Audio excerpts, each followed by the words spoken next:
नमस्कार, जय सद्गुरू. मी सुनंदा बबन अवतार तीर्थक्षेत्र विकास आघाडी या माध्यमातून नगराध्यक्ष पदासाठी उमेदवारी भरलेली आहे.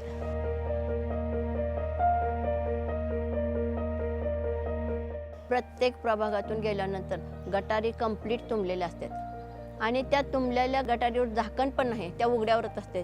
गटारी तुंबले त्याचा निचराच नीट होत नाही, त्या गटारी तुंबणारच. त्यामुळं त्याच्यावर सगळी रोगराईचा प्रसार जास्त होते. सगळी माणसं, पुरुष म्हणा, महिला म्हणा, लहान मुलं म्हणा आजारी पडतात. त्यावेळेस त्यांना ढास होते, त्यापासून त्यांना मलेरिया, डेंग्यूच्या होतात. मला काय वाटतं, ह्या सगळ्या कंप्लीट गटारी आहेत ना अंतर्गत करून घ्याव्या.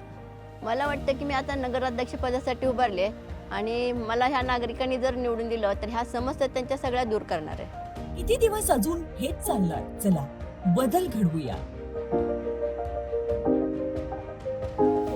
जनतेच्या स्वाभिमानासाठी, शहराच्या विकासासाठी.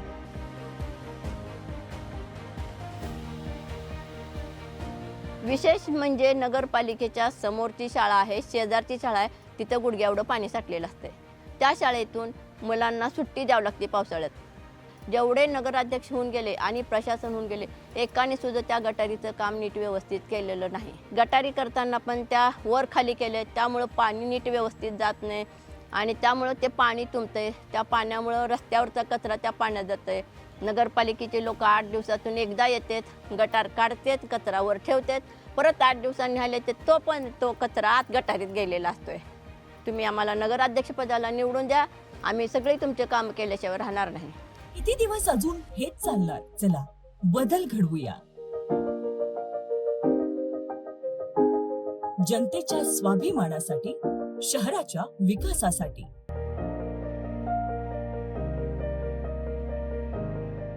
मुलं सकाळी शाळेला येतात, इंग्लिश स्कूलमधून सकाळी 7:30ला शाळा भरते. त्यावेळेस तिथं मुलांची गर्दी होते आणि इकडून वाहनं येतात. त्यामुळं मुलांची गैरसोय होते. ॲक्सिडेंटचं प्रमाण त्या चौकात एवढं भयंकर आहे. त्या ट्रॉफिकमुळे गर्दी झाली की वाहनं कुणीकडे कशी पण जातात. त्यामुळं मुलांना त्याला तोंड देऊन जावं लागतं. शिक्षक बाहेर येऊन थांबतात तिथं आणि परत 12:30 वाजता सुटल्यानंतर तर सकाळी एवढी गर्दी नसते, पण दुपारी एवढं ट्रॉफिक जाम होते. सगळी वाहनं जिथले तिथं थांबावं लागतात. शिक्षकांना अक्षरशः बाहेर येऊन त्यांना सांगावं लागतं, हे वाहनं जाऊ द्या, मुलांना जाऊ द्या म्हणून. तिथलं रस्त्याचं रुंदीकरण केलं पाहिजे. मंगळवेढ्यात ट्रॉफिकची सोयच नाही, कुठंच पार्किंग नाही. दामाजी चौकात नाही म्हणा, चौखामेळा चौकात म्हणा, कुठं सुद्धा पार्किंग. हे नगरपालिकेचं काम आहे. आपल्या गावात जर ट्रॉफिक जाम होत असेल तर तिथं पार्किंगची सोय हे नगरपालिकेने केली पाहिजे.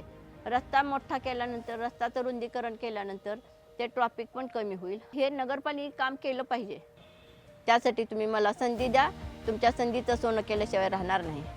किती दिवस अजून हेच चालणार? चला बदल घडवूया. जनतेच्या स्वाभिमानासाठी, शहराच्या विकासासाठी.